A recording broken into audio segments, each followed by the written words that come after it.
BWOne here from BWOne, and in this video I want to give you my review of the Amazon Fire TV. So the Amazon Fire TV was announced to come released basically a couple of weeks ago, and it has been a very interesting experience for me using it. I've been doing both watching some content and playing some games on it as well too. So these are the two things I'm going to focus on. Specifically, a little bit heavy on the gaming, but let's start off right now. Let's jumping right into sort of the Amazon TV interface here, Amazon Fire TV rather. So you can see here, interface is very simple.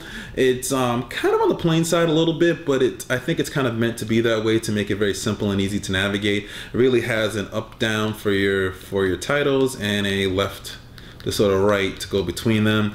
And really the main thing that stands out when you look at the interface, it pops up right at you, which is the sort of I call movie poster or maybe DVD cover sort of pop out of each of the movies and TV shows that you want to watch. We have some Kill Bill going on there, Volume 1 and Volume 2. You have the Thomas Crown Affair, you can kind of see there.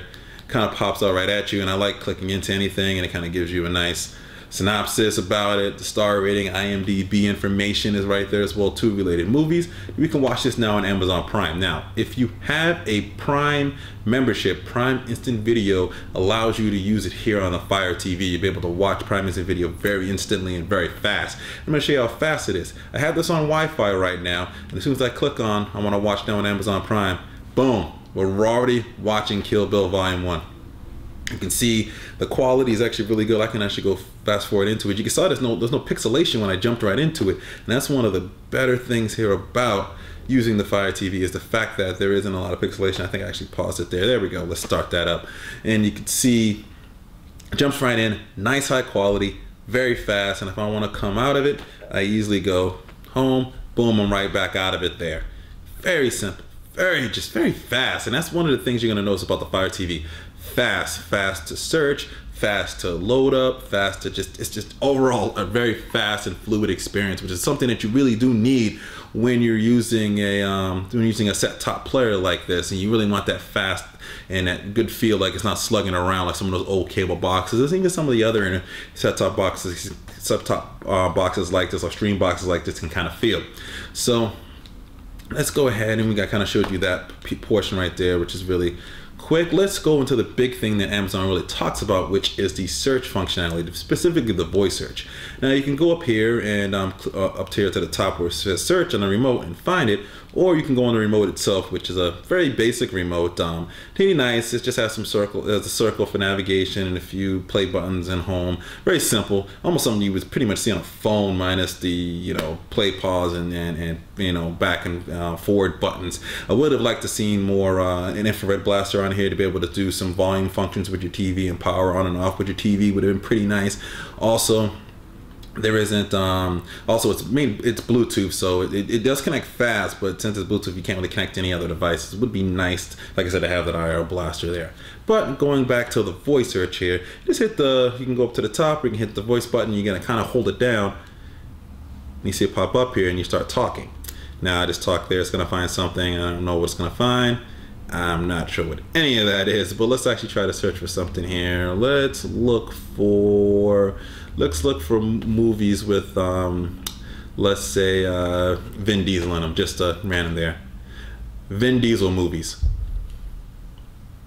Just gonna think and be able to click there, and it instantly brings me right to movies that are related to Vin Diesel. So you have Babylon AD, Chronicles of Riddick, Fast 5, Fast 6, you can see right there, very quick. Let's try something else here. Let's try Teenage Mutant Ninja Turtles. You can see it hits it. Very accurate, very fast, boom. Brought up right there if I want to jump into the Turtles. I'm more of the classic Turtles fan. Hop right in if we want to watch some content. Let's see if any is available. You can watch, episode unavailable. Yeah. A little disappointing there with that. And that's something that I've noticed, that sometimes it's not clear what's available to you and what isn't. I do notice that a little bit in the interface. I would like them to kind of pop out a little bit more. The price, available, not available. And if it's not available, I don't even want to see it here in the interface. It shouldn't be here at all. But you can kind of see that I can kind of go through, navigate right back out. So voice search is very fast and very fluid and works, just well. Let's search for something else. Game of Thrones. Oh, I kind of said that wrong. Game of Thrones. There it is. And there we go. Found it right there. Another related content to it as well. Pretty cool. Let's go ahead and head back out here. So this is really navigating this very simple interface. I kind of showed this in a little bit of the setup, what the different things are, the video libraries, your purchase content, your watch list of things that you save you want to watch, TV shows, and you have, recently added to Prime, shop latest TV, recommended your TV shows, top TV on Prime, shop for TV, for the kids, recommended comedies. You kind of get the idea here. And they do the same sort of breakdown in movies as well too. And you can see how fast I'm going through this. It's just, like I said, fast is really the key thing about the Fire TV. Just a very fast, fluid experience. Games as well too, which we're going to jump into just a second here. You'd have other apps like Watch ESPN and such. And the search functionality does work across different apps if the app's built it in. So Netflix and Hulu Plus, it will work on those as well too. We have some photos, so I should take a look at some of the photos here. Now the photos uploaded from my phone, so if you use Amazon's Cloud Drive service and you actually add the app on your phone, it allows you to actually upload, and when you upload to the Cloud Drive, you're going to see it show up here instantly as well too. And we can take a look at some of the photos that I recently took. Pretty cool. Some there. Alright, taking a look at the Boston Common there before it got a little more spring-like. It looks a little greener now these days.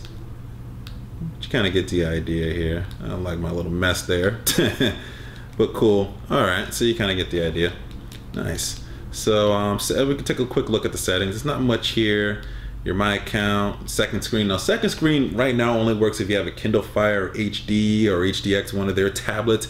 And essentially you can basically fling something you're watching on one of the Kindle Fire HD tablets and push it to the device there itself. So it's one of the things that's nice that it has.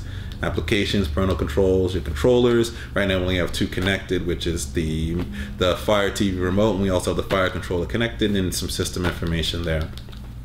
So actually, speaking of this controller, let's jump right into doing some gaming here.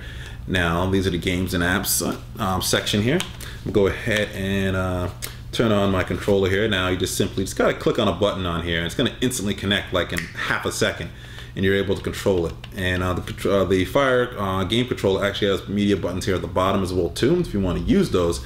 But for right now, we're actually gonna do some quick gaming here, and really, I'm gonna be honest with you, it's been an amazing experience using the Fire TV for Android gaming. And in a sense, I don't even feel like I'm playing on Android gaming. I feel like I'm just playing a normal game console, which is a very key thing. Let's jump into a cool game that was made for it, which is Asphalt 8. It's available on many different Android devices, but it's also pretty much specifically kind of made and designed to work with the Kindle Fire, excuse me, not Kindle Fire, Amazon Fire TV and Fire TV remote. So they had this Fire Kindle, these things here, they got all these names sort of popping around here. But let's take a look at this game. You can see amazing graphics for it, especially with a box like this. It's running a quad-core processor inside of it, has a separate GPU as well on it as well too. So if you know what GPU is, that's basically graphics processing unit, or a separate video card on there to allow for faster, more fluid experience and better gaming with it. Let's go into one of these games here. I don't want to do gate drift. Let's go back here. We'll just jump into one of these here just to show. I've actually been playing this a lot, as you can see here. This is the first time I've actually played Asphalt. I've never played it on any other type of system or any other type of tablet. So I'm jumping in here. You can see how fast the game is loading. Everything's sort of jumping in here. And control is very, very responsive. It's good. It's a solid controller. It feels very similar to a Xbox controller, I would say here. It has a similar layout to it, and it has a very similar feel to it. So if you use an Xbox controller, you're going to be very familiar with this controller as well too. Let's play this game just a little bit to get an idea here. You can see, look at the graphics here, and you can even look at the street itself. You can see that it's sort of shiny, has that wet look to it. You can see very nice details overall with it. It's very good for gaming. Like I said, when I was playing this, I feel like I'm not even playing an Android gaming console. I feel like I'm playing just another console system that's available. It feels like I'm playing an Xbox, PlayStation, or a Wii. It doesn't feel like it's like this specific separate thing, which I think is a very, very good thing that Amazon's kind of created that experience. I think that's going to be something good for a lot of Android game developers that want to finally get into the living room here, as I do one of the oddest turns I've ever done in this game. But I think that's very key for the development of Android gaming as something serious to get into the casual home and get into the living room and get on the big screen TV is really about, as I'm kind of done here with that, I'll kind of exit out of here. I'm going to hit home, to head on back and hit home again. Heads me right back out of the gaming there. But it's really something I think that's really key for the continuation of Android getting into the living space and getting into the gaming on the big screen TV, on the LCDs, not so much on the smartphone and tablets, getting on all three screens available to people. Definitely, if you're a developer, I recommend looking at Fire TV as a gaming console, because it literally is. It's fast, it's fluid. Some games I've been mainly playing Asphalt, but I do play a little bit of this other game here, Sev Zero, which is sort of a first-person game.